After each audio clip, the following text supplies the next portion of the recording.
All right, thank you all so much. Let's get these demos started. With us tonight, moderating, we have Professor Jonathan Askin from Brooklyn Law School. So please, a round of applause for Professor Askin. Thanks, Bill. So whether or not I have a right to be, I am so proud of these guys, Phil, John, and Warren. They were my students.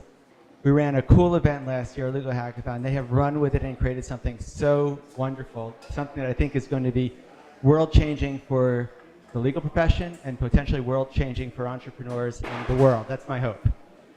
So to the extent they have the stamina to keep this up, I'm thrilled to come whenever they do it. This is interesting because they picked an exam night, so only one of my students, current students, was able to make it. In any case, I'm not going to talk long because we've got, I think, 8 wonderful demos, really pushing the envelope, pushing the limits of the law and technology. And it's sort of the dream, finding lawyers who actually are as enterprising as entrepreneurs, attempting to do something innovative with the law. Because this is the nightmare scenario I see for the law, actually. This is, has anyone ever seen the Innovation Matrix? Some tactics may have seen, yeah. So I feel like lawyers, if I had a laser, I'd point to that the top left box. Lawyers are perpetually stuck in that top left box. Old technology, old applications, right? Who's a lawyer here? Now you're unusual lawyers in that you probably still aren't sending documents via fax machine, is that correct?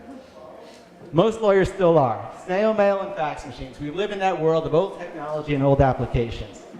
Meanwhile, our clients are quickly moving down to this world of new technology and new applications. I always give the example of working down this first vertical here, the left vertical, going from old technology to old applications. The example that's usually given is the Wright brothers and the airplane. All right, so how did the Wright brothers build the airplane? 80% of you know how the Wright brothers built the airplane. Bicycle parts, right? So old technology, old application. It's making a bicycle with bicycle parts. They made an airplane with bicycle parts. So using old technology to build a new application, a flying machine out of bicycle parts. I don't know. I'd love people's ideas on what that means in the legal profession. What lawyers are doing, creating new applications using old technology.